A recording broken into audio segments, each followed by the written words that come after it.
When morning came, all the chief priests and elders of the people conferred together against Jesus in order to bring about his death.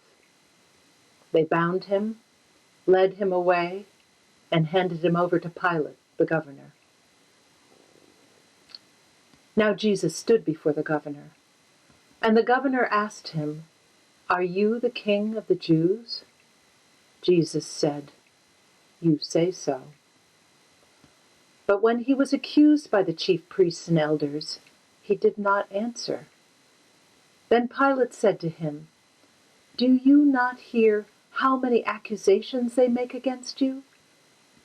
But he gave him no answer, not even to a single charge, so that the governor was greatly amazed. Now at the festival, the governor was accustomed to release a prisoner for the crowd, anyone whom they wanted. At that time, they had a notorious prisoner called Jesus Barabbas. So after they had gathered, Pilate said to them, "Whom do you want me to release for you, Jesus Barabbas, or Jesus who is called the Messiah?" For he realized that it was out of jealousy that they had handed him over. While he was sitting on the judgment seat, his wife sent word to him, "Have nothing to do with that innocent man, for today I have suffered a great deal because of a dream about him." Now the chief priests and the elders persuaded the crowds to ask for Barabbas and have Jesus killed. The governor again said to them, "Which of the two do you want me to release for you?" And they said, "Barabbas." Pilate said to them, "Then what should I do with Jesus, who is called the Messiah?" All of them said, "Let him be crucified." Then he asked, "Why? What evil has he done?" But they shouted all the more, "Let him be crucified." So when Pilate saw that he could do nothing, but rather that a riot was beginning, he took some water and washed his hands before the crowd, saying, "I am innocent of this man's blood.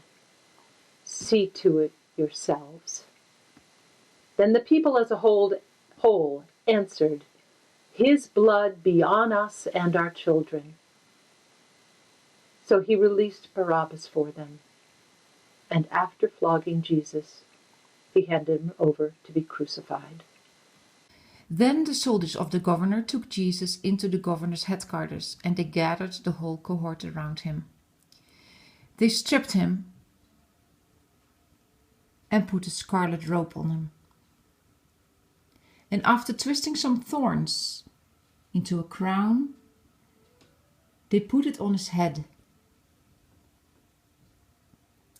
Then they put a reed in his right hand and knelt before and mocked him, saying, "Hail, King of the Jews!" They spat on him and took the reed and struck him on the head. After mocking him, they stripped him off the robe and put his own clothes on him. Then they led him away to crucify him. As they went out, they came upon a man from Cyrene named Simon. They compelled this man to carry his cross.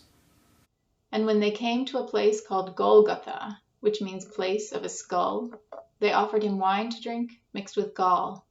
But when he tasted it, he would not drink it.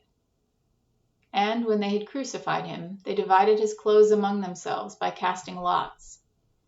Then they sat down there and kept watch over him. Over his head they put the charge against him, which read, "This is Jesus, the King of the Jews." Then 2 bandits were crucified with him, one on his right and one on his left. Those who passed by derided him, shaking their heads and saying, "You who would destroy the temple and build it in 3 days, save yourself. If you are the Son of God, come down from the cross." In the same way, the chief priests also, along with the scribes and elders, were mocking him, saying, "He saved others, he cannot save himself. He is the King of Israel. Let him come down from the cross now, and we will believe in him. He trusts in God. Let God deliver him now, if he wants to, for he said, I am God's son." The bandits who were crucified with him also taunted him in the same way. From noon on, darkness came over the whole land until 3 in the afternoon. And about 3 o'clock Jesus cried with a loud voice, "Eli, Eli, lama sabachthani." That is, my God, why have you forsaken me?" When some of the bystanders heard it, they said, "This man is calling for Elijah." At once one of them ran and got a sponge and filled it with sour wine, put it on a stick, and gave it to him to drink. But the others said, "Wait, let us see whether Elijah will come to save him."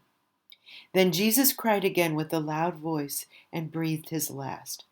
At that moment the curtain of the temple was torn in two, from top to bottom. The earth shook, and the rocks were split. The tombs also were opened, and many bodies of the saints who had fallen asleep were raised. After his resurrection, they came out of the tombs and entered the holy city and appeared to many. Now when the centurion and those with him, who were keeping watch over Jesus, saw the earthquake and what took place, they were terrified, and they said, "Truly, this man was God's son." Many women were also there, looking on from a distance.